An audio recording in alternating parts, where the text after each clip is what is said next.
चन्द्राम् हिरण्मयीम् लक्ष्मीम् जातवेदो महावः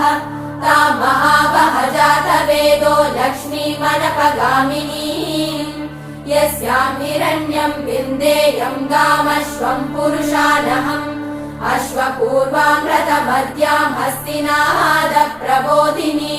श्रियम् देवीमुपह्वये श्रीर्महादेवीर्जुषताम् ताम् सोऽस्मिताम् हिरण्यप्राकाराम् मात्राम् ज्वलन्तीम् तृप्ताम् तर्पयन्तीम् पद्मे स्थिताम् पद्मवर्णाम् तामिहोपह्वये श्रियम्